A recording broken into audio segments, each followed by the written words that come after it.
My name is Ukumbwa Sauti, and I am a producer at MediaWorks LLC. All right, so starting off, in your own words, what is men's work? Men's work is what I call our sensible, compassionate response to men's place in patriarchy.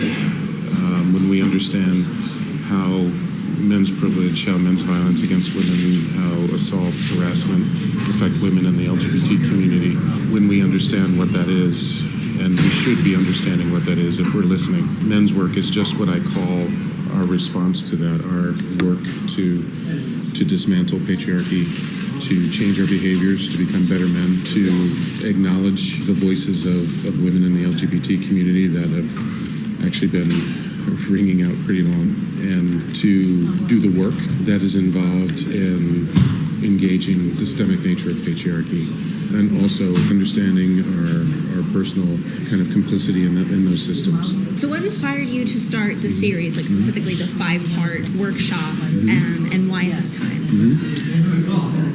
2 or 3 things came into focus. One was just kind of technical. In December, I got an email from the Democracy Center and said that you can, plan for a number of things, for about 6 months. And because I had been, for actually a number of years, been looking forward to grounding men's work, making sure that I was doing due diligence in doing work face-to-face with other men, that I needed to just say yes to that. And realized that I didn't know a woman who hadn't been raped or sexually assaulted.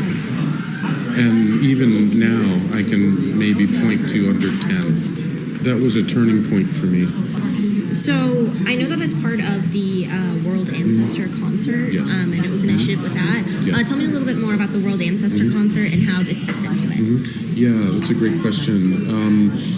The World Ancestor Concert is a 3-day televised, global-focused concert that we're developing. We're looking to at least do it once a year. Our theme is Women, Water, and Peace. Part of where men's work comes into play is a response to supporting the voices of women that come out of that focus, and knowing that men and others have a responsibility to hear those voices and to become active in supporting them, and also taking our place in not only supporting women, but again, as I said earlier, to support our own growth and our own ability to hear those voices and to respond to them in a compassionate and politically sound, culturally sound way, with deeper cultural competency about what's going on for women and people in the LGBTQ community.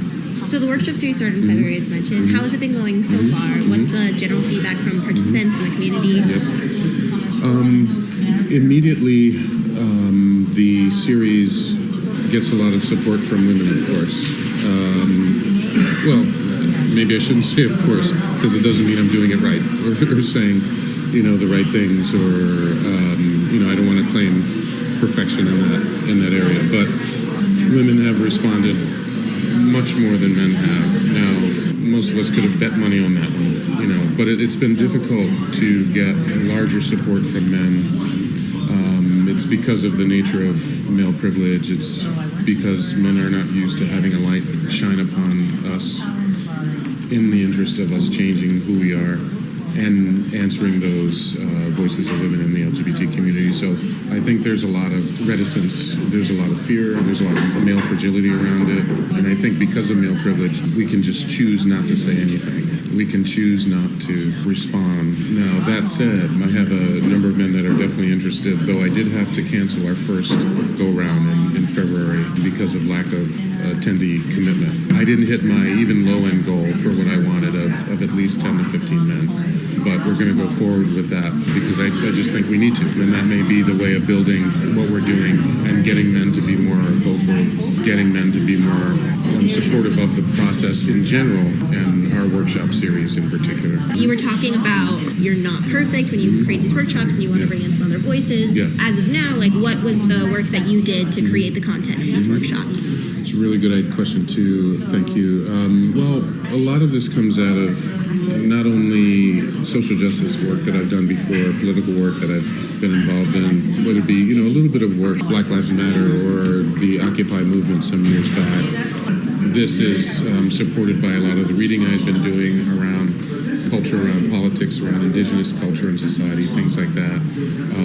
Also within my higher ed work, I've been doing media studies, which I call cultural media studies, which always had a focus around social justice issues and cultural issues, but also just having lots of women in my circle who are willing to talk to me about these things, and I've been honored by that. To be able to hear their stories and hear what's important to them. What are your hopes for the future of the workshop as it gets a little bit more off the ground, gets a little bit more people involved? Yeah. What are your goals? Well, one of the goals is that men will begin talking about it in our own circles and saying that they suggest other men do this kind of work. Another one is that it becomes to be something that men ask for. And that's one of the ways that the hashtags figure in.